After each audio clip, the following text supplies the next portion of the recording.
Okay. I'll keep that close. I think I should put the mushroom over there so she can hide behind it. If she wants to go. You don't need to bump your face. Alright. Right, sit here. Oh.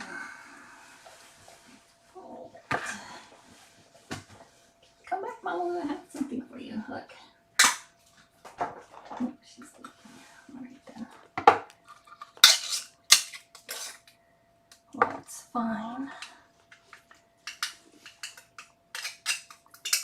Starting her next round of dewormer.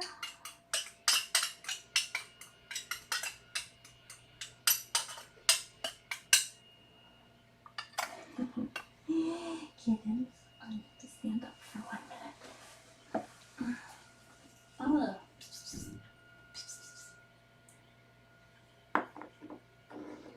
Look behind you. Push it back. Snack for you. Hi. You're very cute. Alright, we'll see if she goes for that. And in the meantime, we are going to, because these kittens are 6 weeks and 1 day old. Hard to believe. The summer's basically over. I don't know how that happened.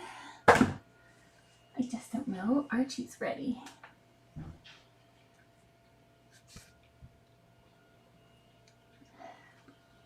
Okay. Good job. $9.85. And let's have a revolution. This is their 3rd round of deworming. This will kill fleas and ear mites, and primarily roundworms are what we get around here. So that's good. And wait, no, I can't calculate that. Wait. If you sit, I can get a good job. 686. All right, let's zero it out now. Did you go down? Maybe it was 696. Let's go with that. Come on.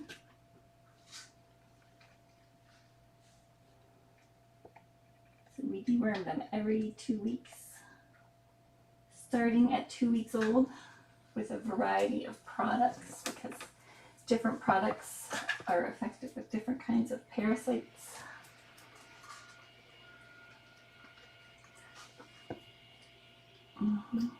But yeah, 7. Maybe I should make it so I don't have to read it. 91. Oh, did you go down too? Okay, well, we'll just see. Maybe this.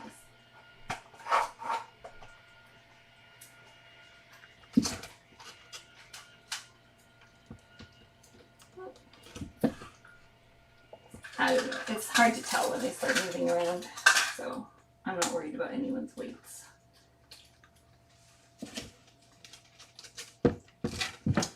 There, good job. You did it. You did it. Mr. Alvin.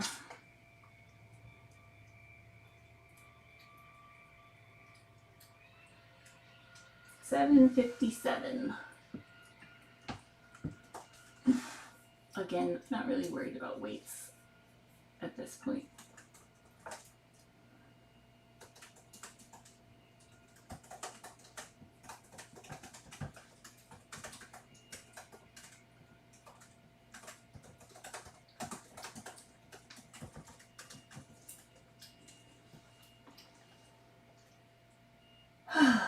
All right. You're not done yet. This is just the liquid that goes on the back of their neck. It gets absorbed into their skin, and then it gives them protection for 30 days, so that's nice.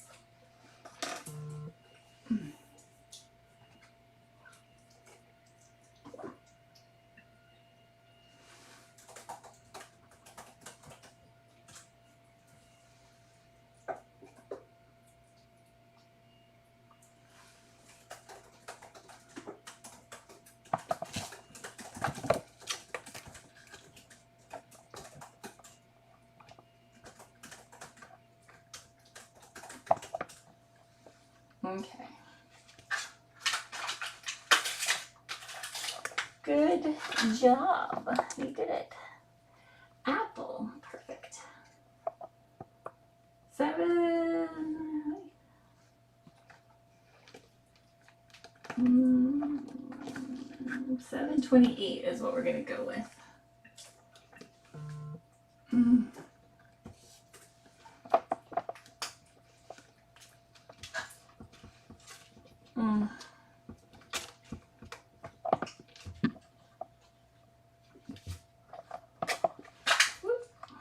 Good job.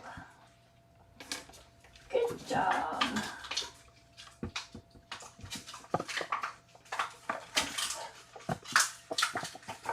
One more kitten. This kitten. Perfect. You guys are so well behaved. 784. He did the weight gain for everyone.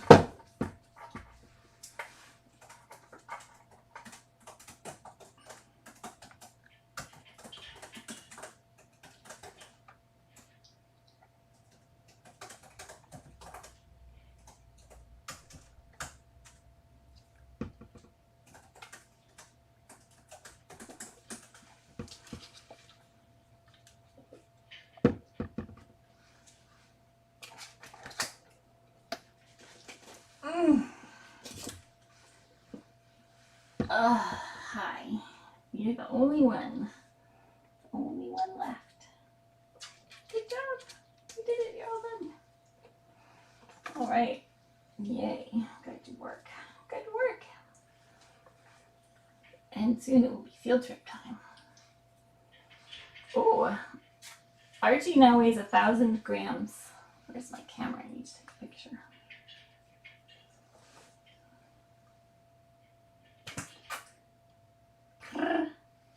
Hey, look at me.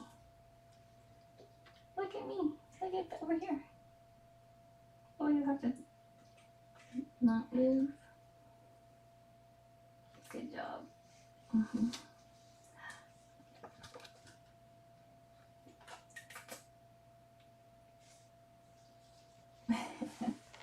I'm going to upgrade him to 1,000.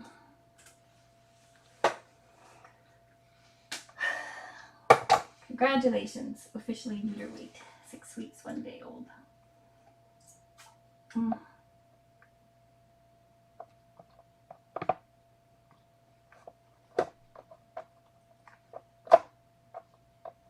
You're very cute.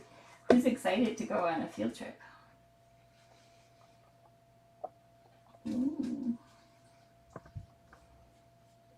Or does everybody need a nap now? What about the mama? The mama has not eaten her snacks because I put them behind her. What are you doing? Are you chasing your tail?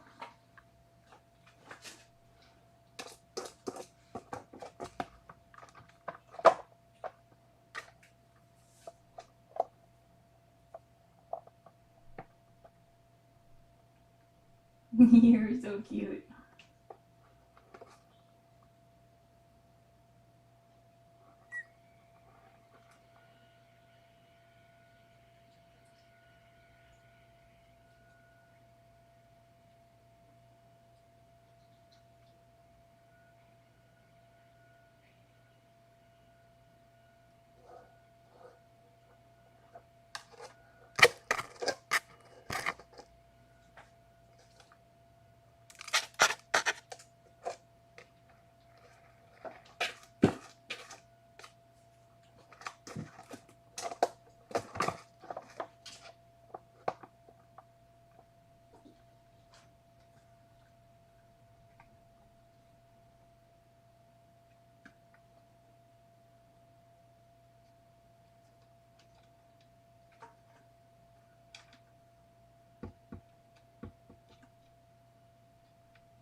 Oh, look. When Angus runs out of steam, he must nap. These two have endless energy. Actually, they all do. Let's see. Okay, I need to get the Momolo to take her dewormer. And oh my god, they're being exhausted.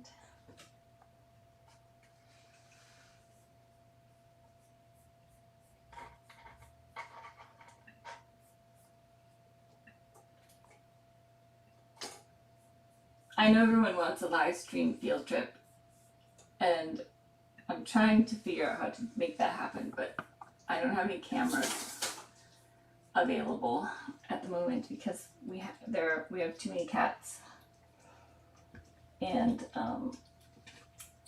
not enough equipment to have setups everywhere. So it's not physically possible at the moment, but I could do like a Facebook Live or something, but usually when I have them up there, I have other things going on. And so it's not always like, and they don't have like an area that they're contained in. So there's not really, you see like a kitten zoom by and then you just see nothing and hear household noises. So it's not like that exciting to watch on like a Facebook Live. So anyway, I haven't quite figured out how to make it happen, but I am trying. I did order another one of the wireless cameras that are being used for the ringworm, the sheep kittens, and the river kittens currently. So those like are fairly unreliable, but when they work, it's nice because you don't have to like run you can be more than 16 feet away from the computer, so when they're working, but they don't always work.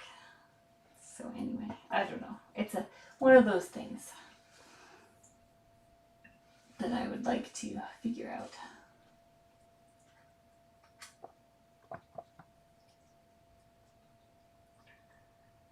How did he go from 985 to 1,000 in a few minutes? I think he was eating or drinking. Or possibly the scale was on a tippy surface and he was wiggling. I'm not sure.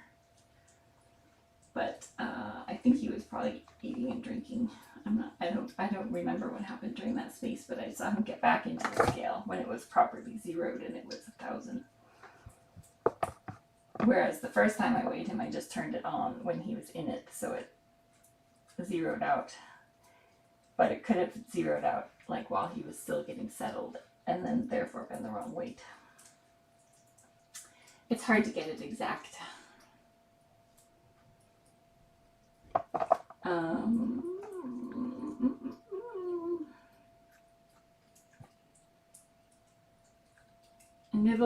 Nibble is doing well. Opa's doing well.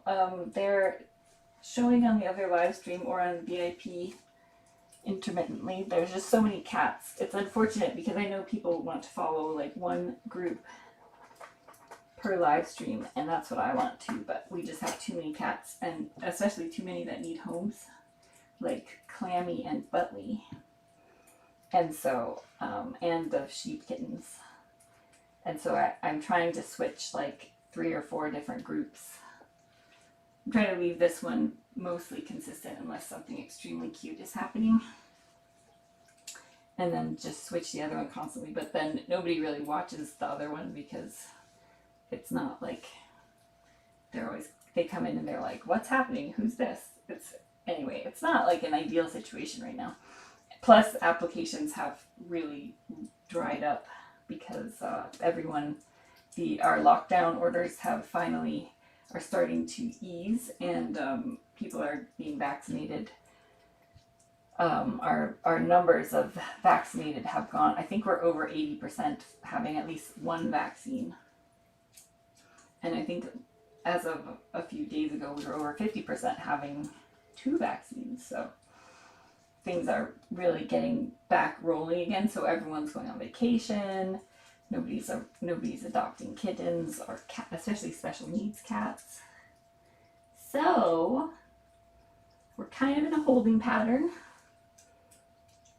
Brownie, we got her test results. So Brownie is Panda's grandmother, Cleo's mom. She, her anemia has resolved, which is amazing. And so we were able to schedule her surgery to get her broken pelvis piece removed so that her body can heal and she stops having that infection pocket there. So that's very good news, but it also means she's going to be here at least another month. So that's one less room that we can have available for other cats and kittens for another month. And then we have Cleo and Sammy, who we're adopting as a pair, and that's Panda's mom and probably uncle. You falling asleep in this kale. You're so exhausted. And actually I have some incredible news about Clammy.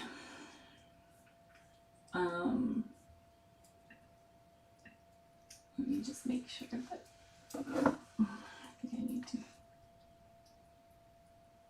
Oops. You can't see how adorable Alfie is right now, falling asleep. I guess you can't see because of this bowl thing's in the way. Anyway, amazing news about Clammy Cleo. I had done a feline leukemia conference, attended virtually last weekend, I think it was, and learned like where it was just specifically focused on testing protocols and the latest research and recommendations for shelters. And if you remember, so there are two diseases that get confused often, which is FIV and FeLV, or feline leukemia. So a few years ago, a bunch of new research came out about FIV that proved that it is difficult to transmit and that it's safe to have FIV positive cats and FIV negative cats together. And so all of a sudden FIV cats were starting to be euthanized less often and adopted more often, which is amazing because really FIV is something that can have an effect on a cat's health, but it doesn't always. So sometimes it's a factor, sometimes it isn't. But most cats live long, normal, healthy lives with it. So it's really become like way downgraded as something that we worry about. And so they were saying that feline leukemia is headed in that direction. And in a couple of years, feline leukemia adoptions are going to be just as normal as any other kind of adoption. So that was super encouraging. But what was cool was that I learned about there's a new test and some new research that allows you to quantify the amount of a certain antigen. And they have been able to correlate the quantity of antigen that's present in the sample or in the blood with the different stages of FeLV. So what they found was that a higher amount of this antigen or this protein correlated with more severe disease, and a lower levels of the protein correlated with more or less a normal lifespan, which is again super encouraging and interesting because prior to that we were doing we did a test that detected whether there was antigen or not, And so that test, Cleo had a positive test. Panda and Paisley, her kittens, both had positive tests of those posthumously. And it's testing for antigen, not antibody. So antibody gets passed from the mom. So antigen is produced by the cat or kitten. So detecting antigen means that the virus was present and the body did react to it. And so it tells you that there was an infection. So Panda, Paisley, we tested posthumously, and Cleo all tested positive. We did not test Pip at the time because we didn't know that. We didn't know if we didn't know about the antigen versus antibody thing. So, but I think that's pretty compelling evidence and confirmation that there was feline leukemia at somewhere. And then we sent another sample from Cleo to the lab to repeat the ELISA antigen test, and that came back negative. But there's also an IFA test, which is a different kind of test that tests to see if the virus has reached the bone marrow, and that test came back positive. So usually in the olden days we would do the ELISA SNAP antigen test, and if that came back positive, we would confirm it by doing this IFA test. And if that came back positive, then we would say this animal's got feline leukemia. It's, has a shorter lifespan. It's going to have, going to be affected by all these things. But now what they're saying is there are 4 stages of feline leukemia, and basically 3 of those stages result in more or less normal lifespan for the cat. So meaning that the disease was there at one point and either their body fought it off completely and they're going to be fine for life, or it's still sort of lurking in there, but the body did mount an effective enough response to contain it. Or sometimes it will localize in different areas of the body, and then again so the body has contained it, but just to a specific area. And those cats also live more or less normal lives. And then the one that we are still most concerned about is one that's called progressive infection, which is when you get consistently positive results and you have high levels of the protein. Anyway, this is probably way too detailed, but anyway, all of that to say that so we ran this new PCR test that detects the levels of this protein, and it came back negative.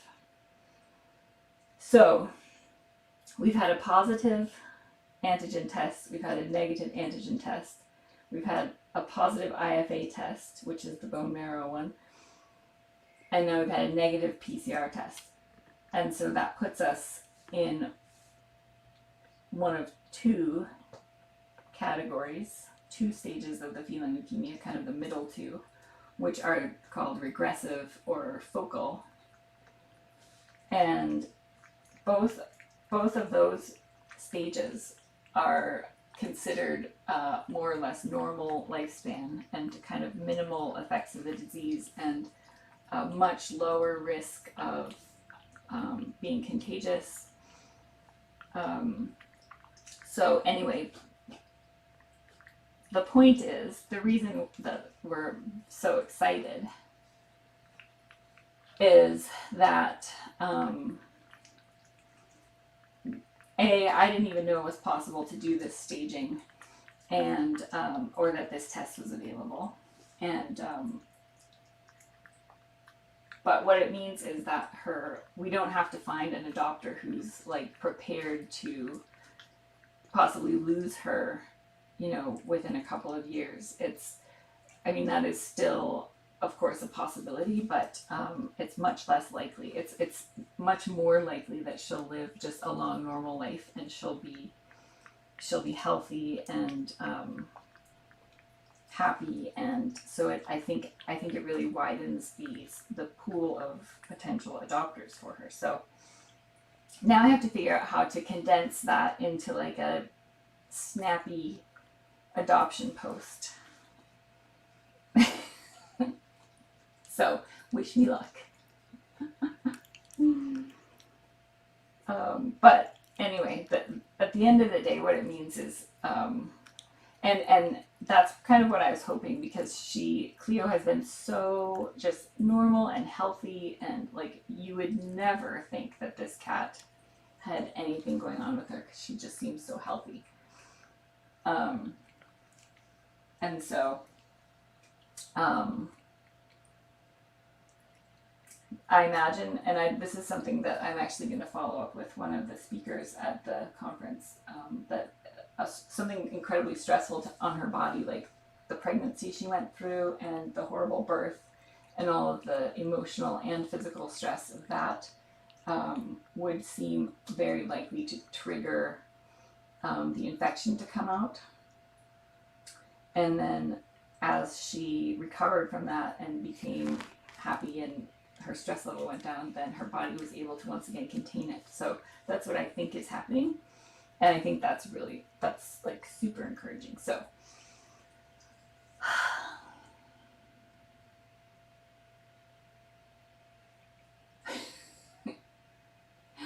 regressive. So yeah, so regressive. I think we're either regressive or focal. So like, for example, one of the examples they use is that if for some reason it's focal in like a mammary gland, then that can get passed to kittens. It's very interesting, and they're kind of still at the forefront, like the beginning of understanding that this is a whole different way of looking at feline leukemia, but it is backed by science. And now they're I think 4 years into this study, probably longer. They've published the data from the first 4 years, and so they're tracking now test results, and they're seeing how with regressive or focal infections, particularly focal infections, you will get discordant results. So you'll get a positive and a negative and a positive, and two negatives and a pop. So we still have to consider her positive because she's had some positives, but it's kind of a different outcome. Hi, how come you're the only one still awake? Causing trouble. You're so cute. Anyway, sorry to ramble on and on about stuff that is too detailed, but it is fascinating, and to me anyway, and I was super excited to get that. So anyway, what else was I talking about? I don't know. But Buttercup and Westley, there's really no reason they shouldn't be adopted. They're so super adorable. I think I just need to promote them more. And people need to maybe get back from vacation. So I'm hoping like maybe in the end of August, as people are coming back and getting ready to go back to school, and life is sort of getting back into the routine, maybe we'll start getting more applications. But it'd be so nice if they could go to a home. They're so cute. And they're going to continue to blossom once they have a human and a home, and they get as much time as we can give them, but the more time they can get with humans, I think they're just going to blossom. So I'm excited for their future humans out there, because they're an amazing little pair. Boop. And then we have Tom still recovering from his massive gaping neck wound. He is getting his sutures out in a couple of days. Where are you going? Where are you? You stole my prey. And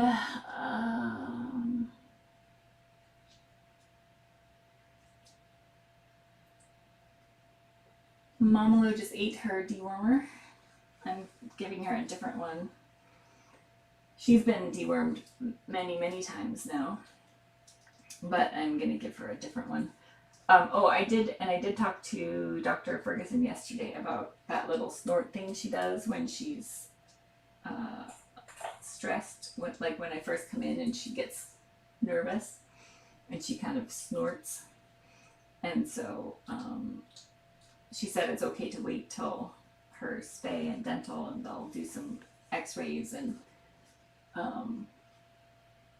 I'm thinking there's a chance it could be related to whatever trauma happened on the left side of her, the left side of her face, maybe constricted her airway, like her nasal passages or something, or there could be something physical, like physiological, structural, that just when she gets nervous and her respiration increases, maybe it causes that. So anyway, we're gonna figure that out. I just wanted to make sure that I wouldn't regret not sending her in early, but I think they'll be able to do everything that needs to be done at her spay dental appointment.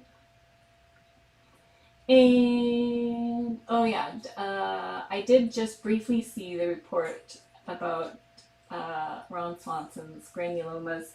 It did look like granuloma tissue. They're still waiting on some further analysis to see if there were dermatophytes in it, or like ringworm spores, anything like that. So kind of so far is confirming what we thought, but haven't gotten any results back about the presence or absence of fungus.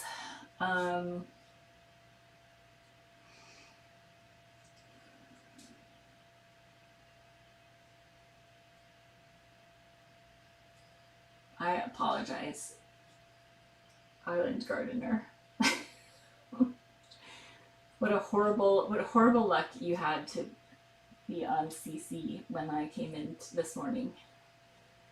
Horrible luck for you. But thank you.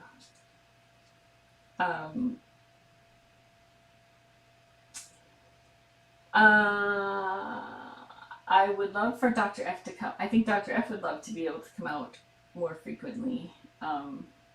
She's been quite busy lately, and so, but I know that she would love to. So we just have to wait for, I think she is looking to hire another vet for the clinic to help out, and they just moved into the new clinic, so and then she won the Practice of the Year award from the Canadian Veterinary Medical Association, which is a huge deal. So she deserves a little bit of a respite, and I hope she gets it. I don't think she's gotten it yet, but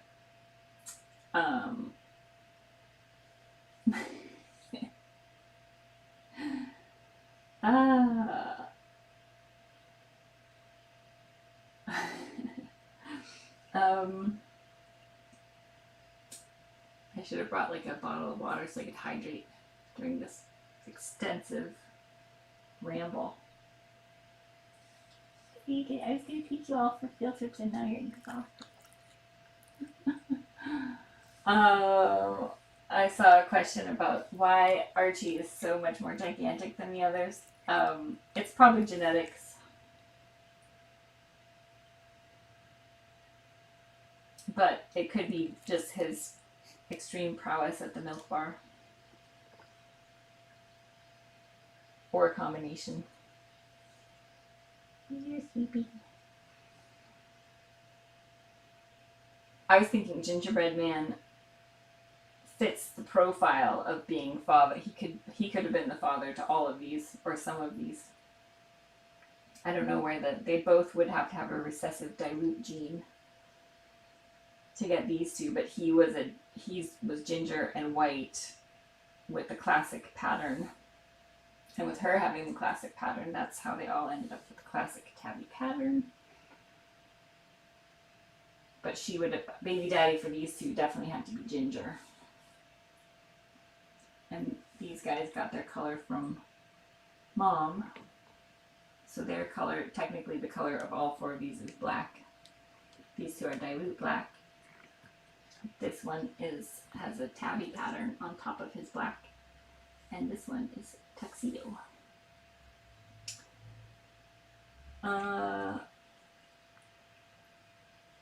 There's somewhere a picture.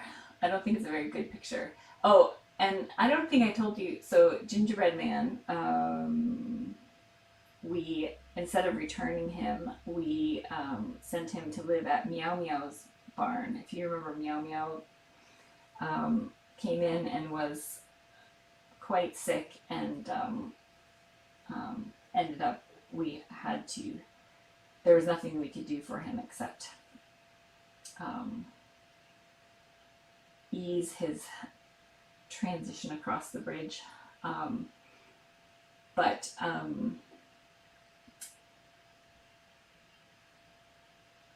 he seemed like he would be a good candidate. They had been wanting another cat there, and so he seemed like he would be a good candidate for that. And they love him.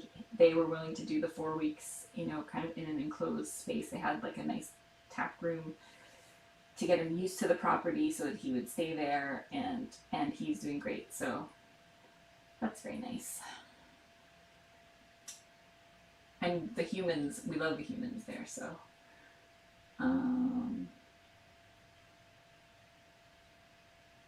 we were excited about that.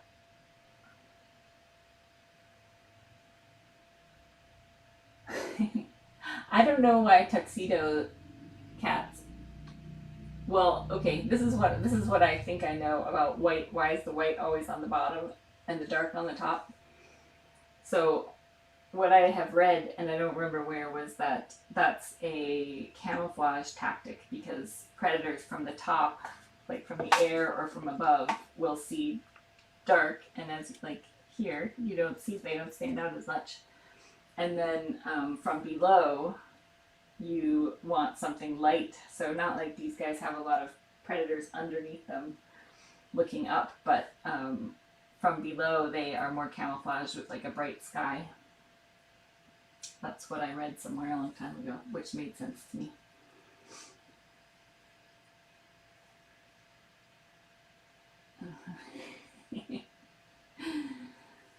Okay. I was seriously just going to be down here for like 10 minutes. And then I started chit-chatting.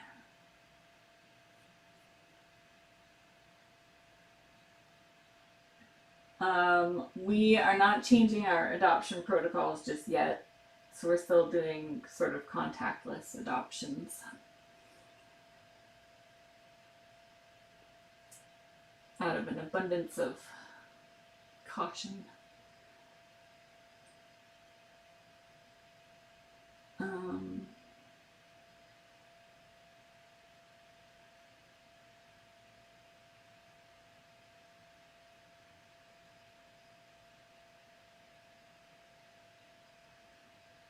Oh, the dragon cats. So, I may have mentioned that it's like we're being just bombarded with cats and kittens right now.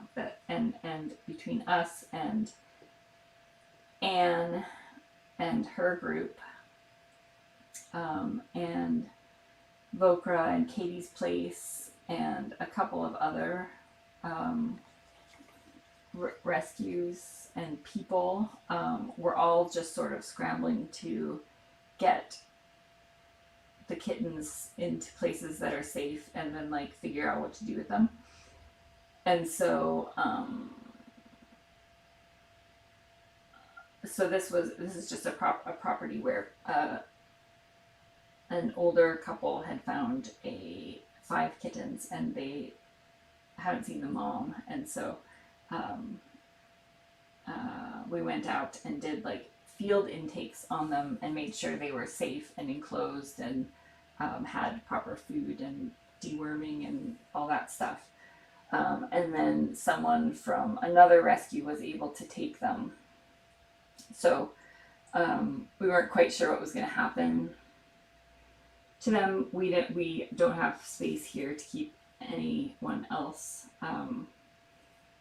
and so and there had just been like another big influx of kittens from a hoarding property that everyone was trying to absorb.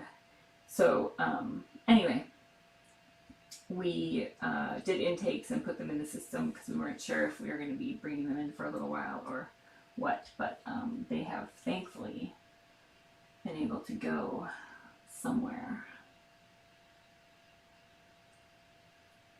We are safe from the wildfires currently, yes, but that is quite a horrific situation developing.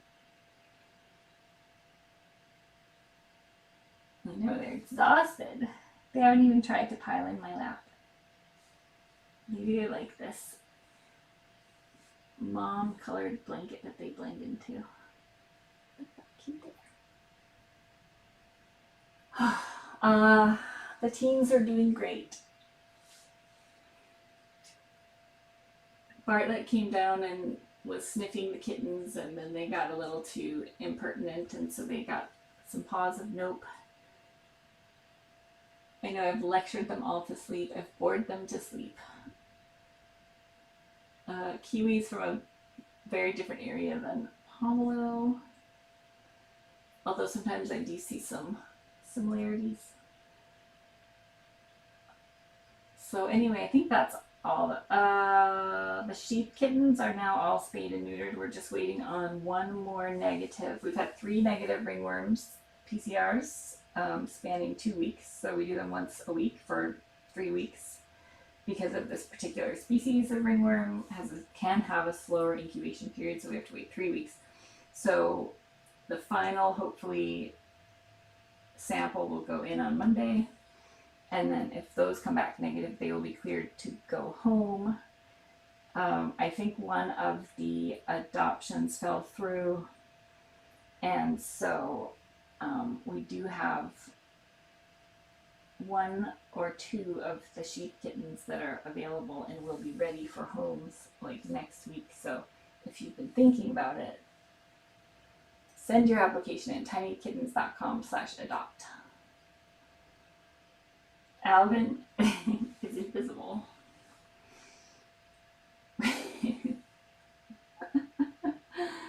Apple's also invisible.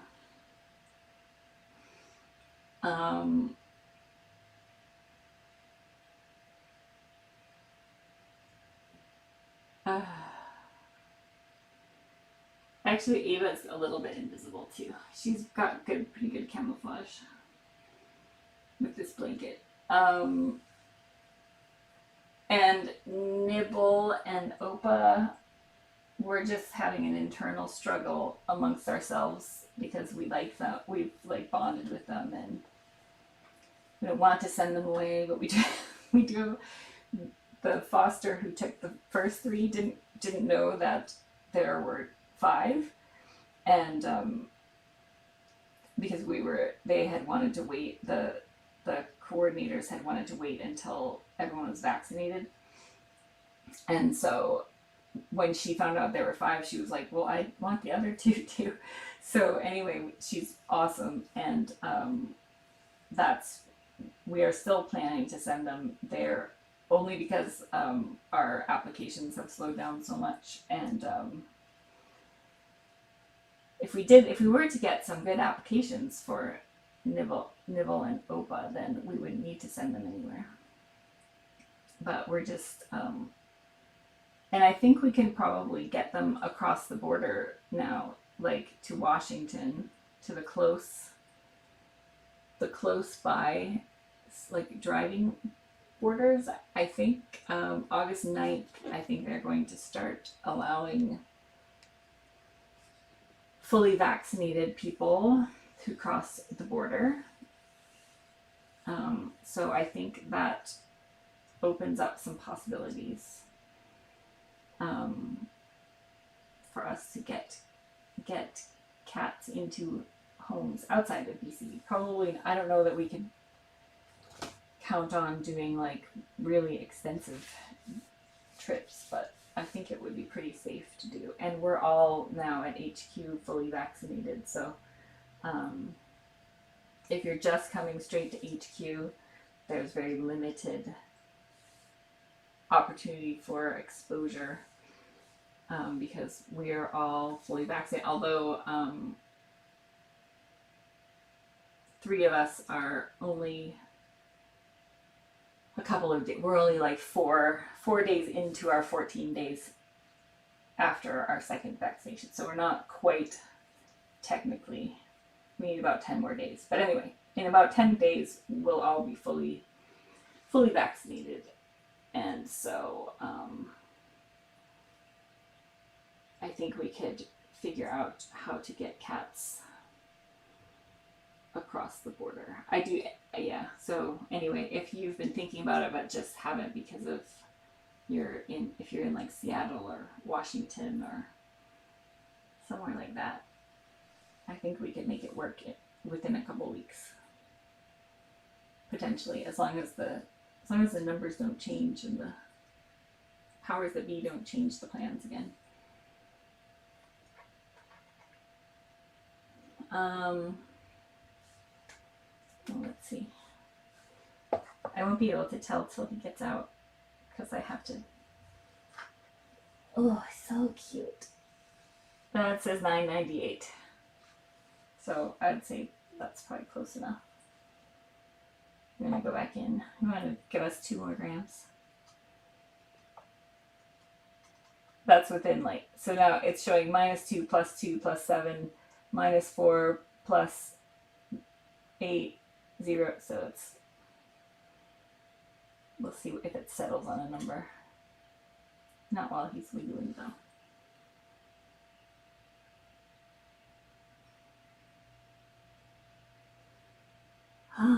I have not made decisions about pairings of these kittens. Look how cute you are. Yep, Oregon too. The chipmunk twins. I know we can pair them by color. We can pair, I mean, there are so many different, they all obviously get along very well. They would all be happy together.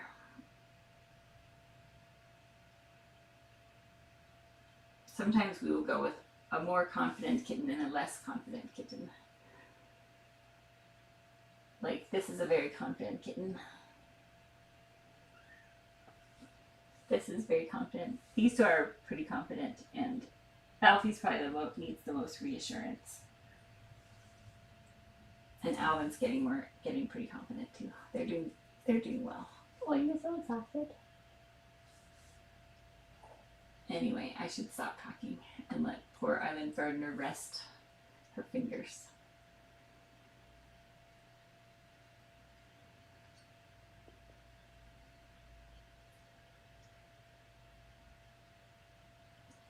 Do you need snuggles?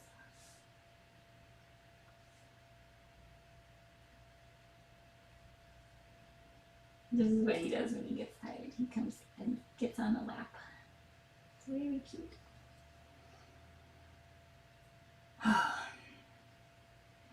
Alright. I'm going. I think we have some approved apps actually for these guys. I don't know that we have all of them. But I know that we have at least one amazing one that we're very excited about. That's all I'll say. That's all I will say.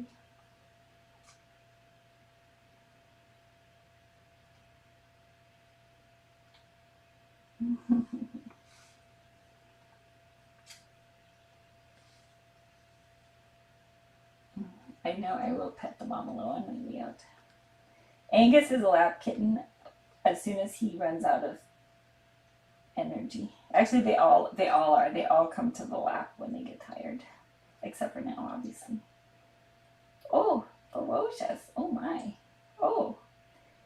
Who did you learn that trick from? Did you learn it? I don't even have anything fun for you to whap. I put all your toys somewhere. Get it, get it.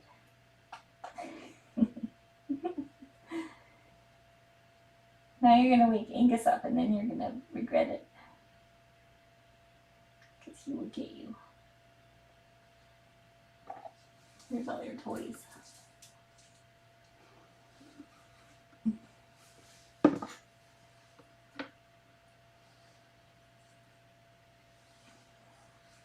Oh, Alvin just hissed at this. You're so funny. I don't know where all your other stuff. Oh, it's over there, I think. I can't reach it from here. Okay.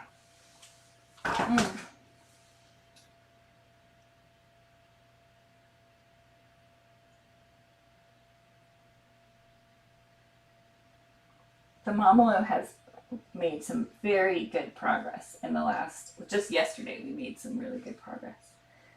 I was very proud of her. So I'm going to, on that note, extricate myself from these kittens. And, oh, my legs. Get my toys back in. Do you want to leave this space for floor play? Like with, here's one of these. And I should put in one of your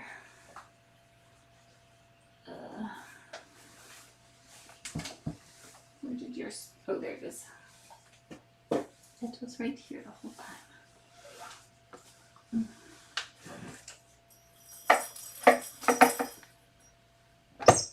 Get it. Are you gonna whap it? There.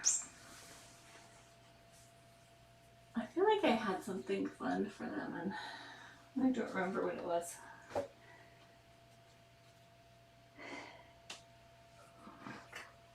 Okay, where did I?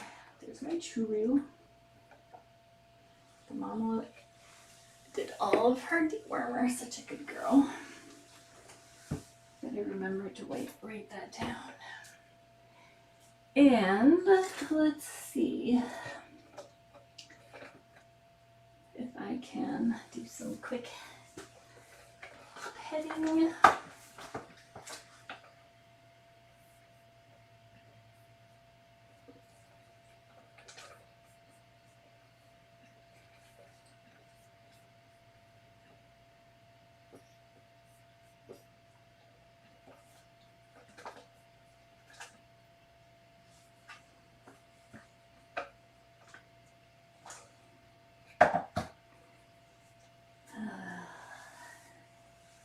Okay, let's see, you guys want to see the Momolo? But I, of course, she's sitting like right under the camera, so we'll see. We'll see how this, we'll see if I can get her back on the camera without having any kind of, let's see, here we go. We'll start with a delicious churu.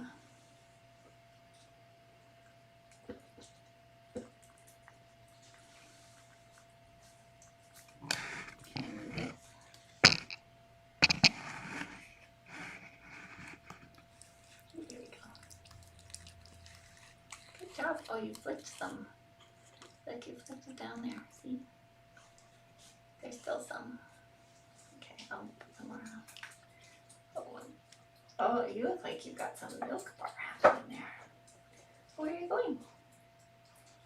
You're going back in? Okay.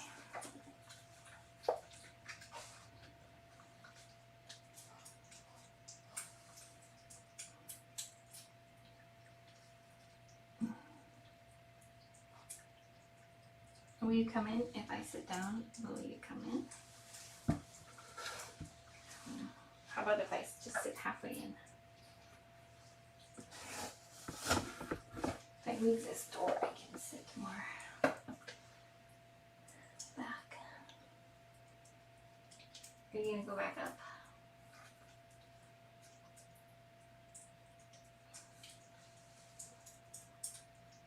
Do you want to come down?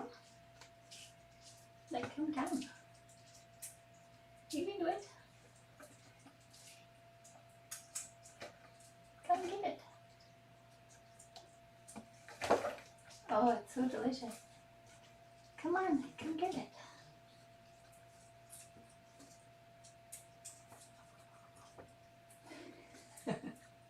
That was smart.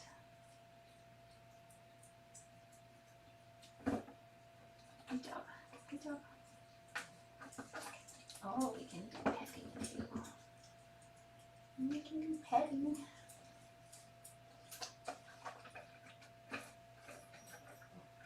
Look. Oh, so cute.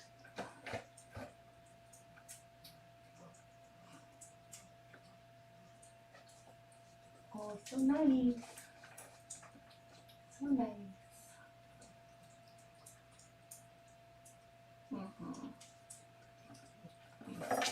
And you go back up or down.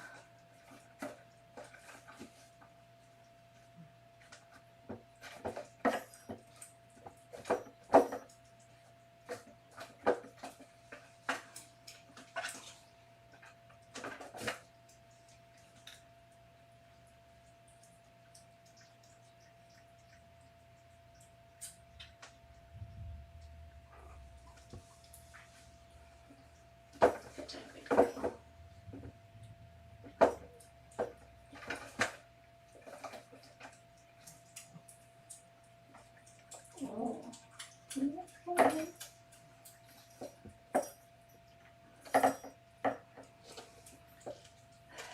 I'm a little nervous about how I'm going to get her weaned.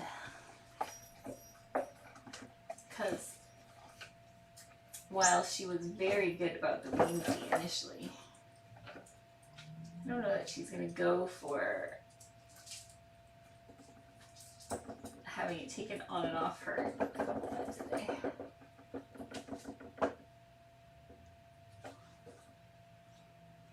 The other thing is keeping kittens out longer and trying to feed kittens more. But she's a very dedicated milk bar mama. What? It's so pretty there. Look. Well, you should go up or come down. Look how nice it is. So nice. Let's go back up and then we can watch how cute you are. Yeah, do it. Go back up. Everyone wants to see your beautiful face. Good job.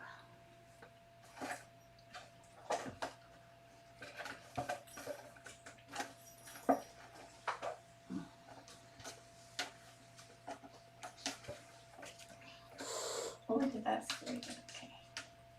We'll start over. Good job. Good job.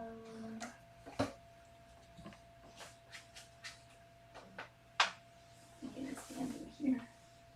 Then if you come in, can just sit down. Good girl. Good girl.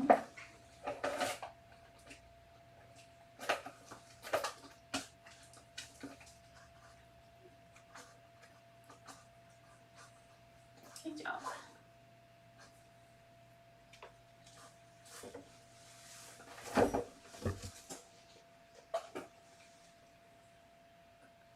Good job. Oh, see? You like it.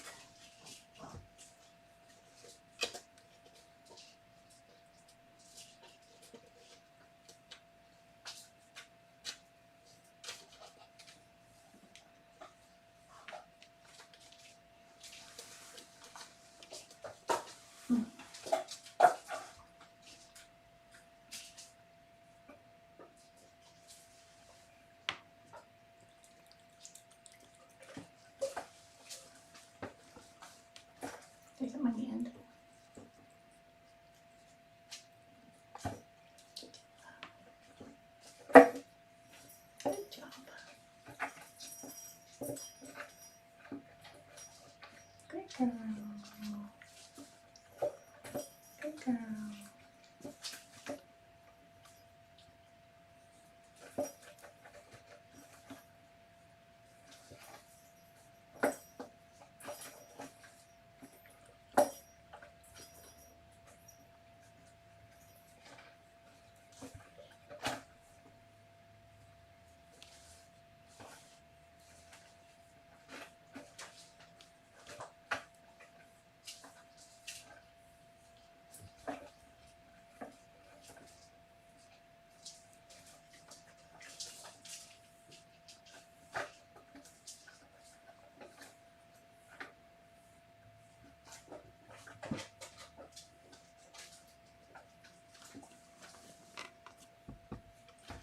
Are you gonna come down?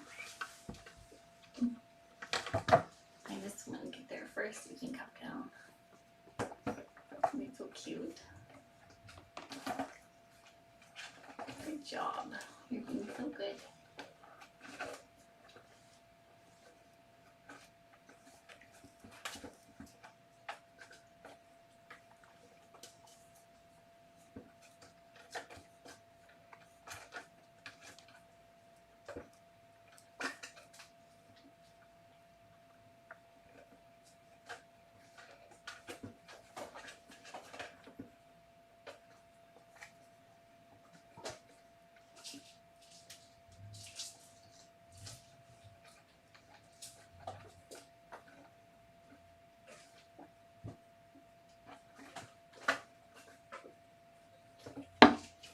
Whoops. Don't hit the window.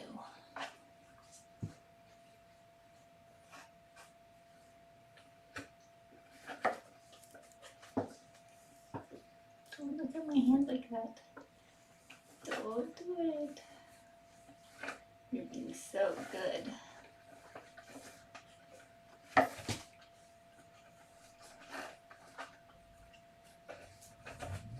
Oh, there's a kitten who has escaped.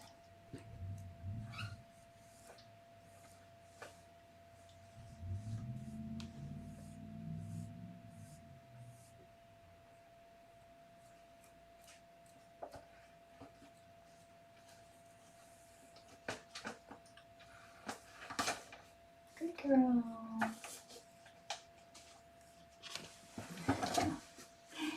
Here. Look, see? It's your friend.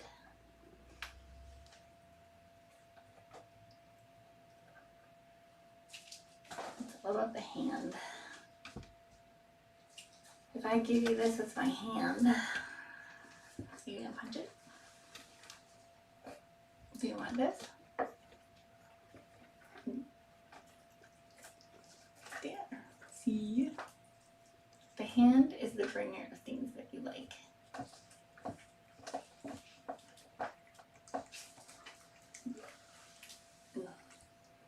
Like we can do both things.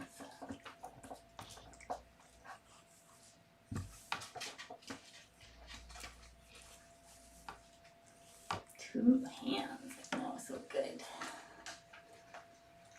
Such a good girl. I'm going to come down. I'm sure that I sit here, will come down.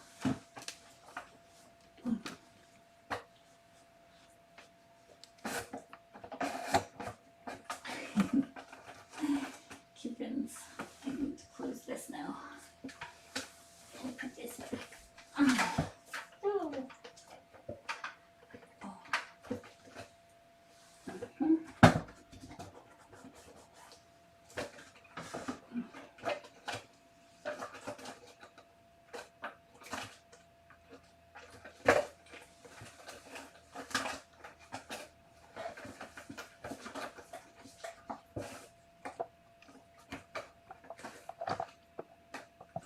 Good job. Good job.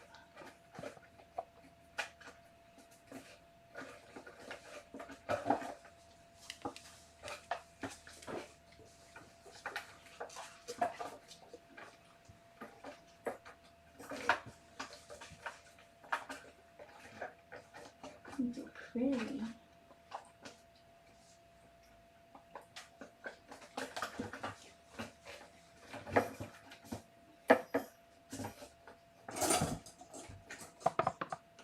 girl.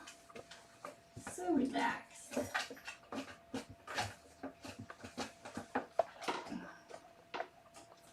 Can I, with one hand, keep the toothbrush on her and the other hand adjust the camera? Oh, it's dicey.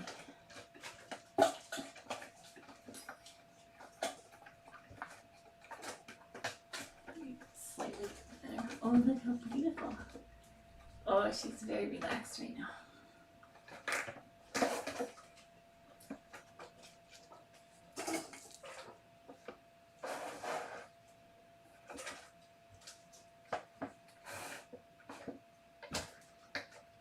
There she goes. Her little face is so cute. The kitten's on the keyboard. Oh my gosh. Little monster. Oh, guess we're going to have to put several more bricks in the wall.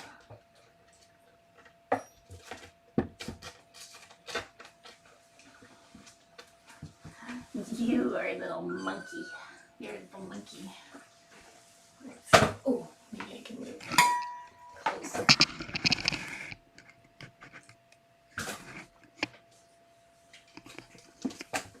Because it's so cute.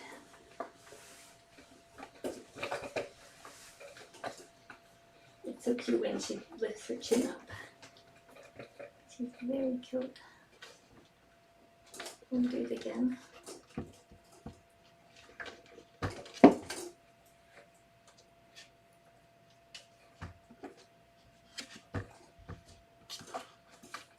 She likes it. Does it work better with this side?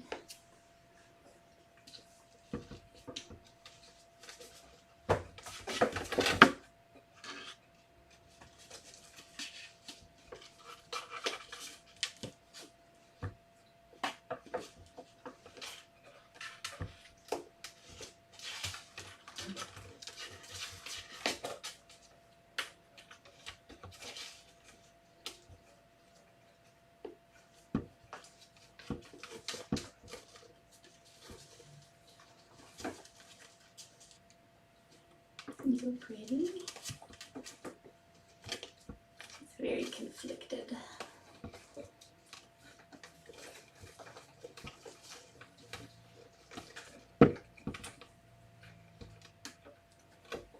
But she does like that.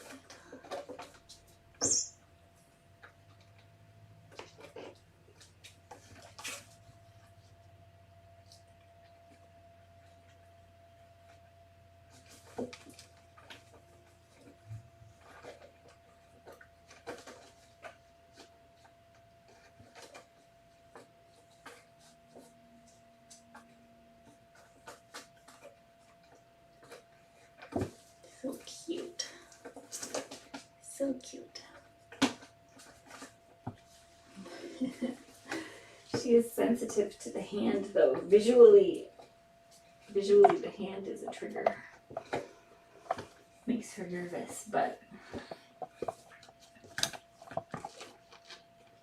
she's getting so good. We're making so much progress. Look how good you are. You want to sniff? You a good girl?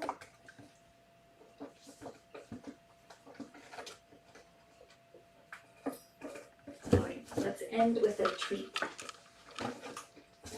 Let's do it with our hand. Okay, ready? This is a treat. Don't put your little paw. All right, there. Good. Good job. We don't want diarrhea. Good job. Good job. I'm proud of you. You did it. I just want to reach up there and pet you, but I'm not going to. Even though I want to. Look, that nap was very short-lived. Very short-lived. Now I could steal some of them for a field trip. Maybe that'll steal. And then I need to bring some Legos down, I think. Oh, I have Legos.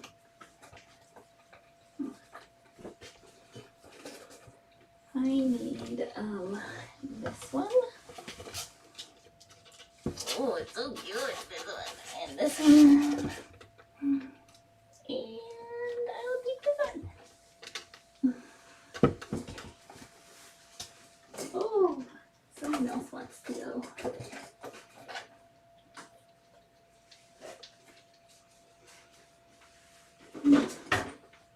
Okay, there we go.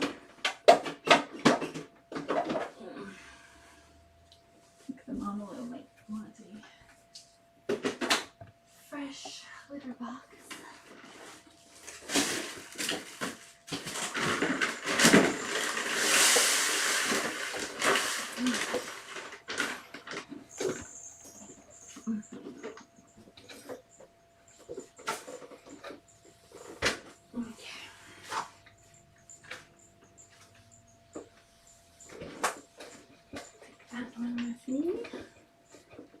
Deal with it.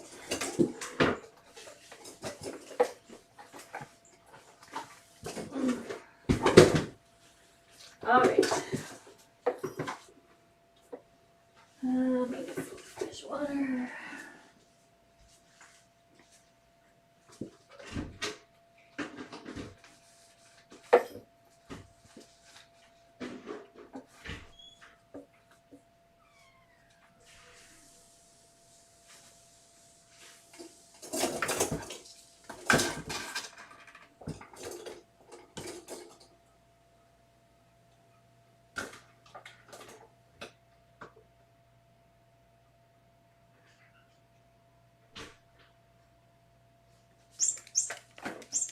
Oh, sorry, Mama. Oh, Angus. Oh, Angus.